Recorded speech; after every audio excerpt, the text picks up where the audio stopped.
ನಾನು ನಿನ್ನ ಜೊತೆಗೆ ಹ್ಯಾಪಿ ಸಮಯವನ್ನು ಕಳೆಯಲು ಬಯಸುತ್ತೇನೆ ಮತ್ತು ನಿನಗೆ ಸುಖ ಜೀವನ ನೀಡಲು ಬಯಸುತ್ತೇನೆ. ಐ ಲವ್ ಯು ಅಂತ ಇದೆ. ಸೊ ಯಾರಿಲ್ಲಿ ಸೋಲ್ಮೇಟ್ ಎನರ್ಜಿ ಕನೆಕ್ಷನಲ್ಲಿ ಇದೆ, ಓಕೆ, ಮ್ಯಾರಿಡ್ ಆಗಿರ್ಬೋದು, ಅನ್ಮ್ಯಾರಿಡ್ ಆಗಿರ್ಬೋದು. ಸೊ ನಿಮ್ಮ ಪರ್ಸನ್ ಫೀಲಿಂಗ್ಸ್ ಇದಿದೆ.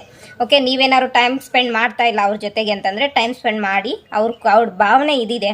ಓಕೆ, ನಿಮ್ಮ ಜೊತೆ ಸಮಯ ಕಳಿಬೇಕು, ಹ್ಯಾಪಿಯಾಗಿರಬೇಕು, ನಿಮ್ಮ ಜೊತೆಗೆ ಸುಖವಾದ ಜೀವನವನ್ನು ಕಳಿಬೇಕು ಅಂತ, ಜೊತೆಗೆ ಐ ಲವ್ ಯು ಅಂತಲೂ ಹೇಳ್ತಾ ಇದ್ದಾರೆ. ಸೊ ನೀವು ಏನಾದರೂ ಅವ್ರಿಗೆ ಟೈಮ್ ಕೊಡ್ತಾ ಇಲ್ಲ ಅಂತಂದರೆ ಟೈಮ್ ಕೊಡೋಕ್ಕೆ ಸ್ಟಾರ್ಟ್ ಮಾಡಿ. ಓಕೆ, ನನಗೆ ನಿನ್ನ ಕಣ್ಣುಗಳು ಇಷ್ಟ, ನನಗೆ ನೀನು ಕಣ್ಣುಗಳ ಮೂಲಕ ಮಾತನಾಡುವ ಸ್ಟೈಲ್ ಇಷ್ಟ, ಐ ಲವ್ ಯುವರ್ ಐಸ್ ಅಂತ ಮೆಸೇಜಸ್ ಬರ್ತಾಯಿದೆ. ಸೊ ಇಲ್ಲಿ ನಿಮ್ಮ ಪರ್ಸನ್ದು ಎನರ್ಜಿ ಏನು, ನಿಮ್ಮ ಕಣ್ಣು ಅಂದರೆ ತುಂಬ ಇಷ್ಟ, ಅಂದರೆ ತುಂಬ ಹೊಳೆಯುವಂತಹ ಕಣ್ಣು, ತುಂಬ ಅಟ್ರಾಕ್ಟಿವ್ ಕಣ್ಣಾಗಿರ್ಬೋದು ನಿಮ್ಮದು. ಓಕೆ, ಸೊ ಆ ಕಣ್ಣಲ್ಲಿ ನೀವು ಸನ್ನೆ ಮಾಡೋದು ಅವ್ರಿಗೆ ಸಖತ್ ಇಷ್ಟ. ಅಂದರೆ ಮೇ ಬಿ ನೀವು ಸನ್ನೆ ಮಾಡೋದು ಬೇರೆಯವ್ರಿಗೆ ಗೊತ್ತಾಗಲ್ಲ ಅನಿಸುತ್ತೆ, ಅಷ್ಟು ನಾಜೂಕಾಗಿ ಕಣ್ಣು ಸನ್ನೆ ಮಾಡ್ತೀರಾ. ಆ ಒಂದು ಎನರ್ಜಿ ಅವ್ರಿಗೆ ಸಖತ್ ಇಷ್ಟ. ಅದ್ರ ಜೊತೆಗೆ ನಿಮ್ಮ ಕಣ್ಣಂದರೆ ಅವ್ರಿಗೆ ಸಖತ್ ಇಷ್ಟ.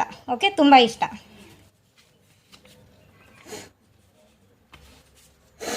ಓಕೆ, ಲಕ್ಷ್ಮೀನಾರಾಯಣರ ಸೇವೆ ಮಾಡಿ ಮತ್ತು 108 ಬಾರಿ ಜಪ ಮಾಡಿ ಪ್ರತಿನಿತ್ಯ. ಅಗತ್ಯ ಇರೋರಿಗೆ ಮತ್ತು ನಿಮ್ಮ ಮನೆಯ ಮಹಿಳೆಯರಿಗೆ ವಸ್ತ್ರ ಬಳೆ ದಾನ ಮಾಡಿ. ಎಲ್ಲ ಮಾನವ ಸಂಕುಲಕ್ಕೆ ಗೌರವ ಕೊಡಿ. ಸಕಲ ಜೀವ ಸಂಕುಲದಲ್ಲಿ ದೇವರನ್ನ ಪ್ರೇಮವನ್ನು ಕಾಣಿ ಅಂತೇಳಿ ಡಿವೈನ್ ಗೈಡೆನ್ಸ್ ಇದೆ. ಲಕ್ಷ್ಮೀನಾರಾಯಣರದೇ ಗೈಡೆನ್ಸ್ ಅದು.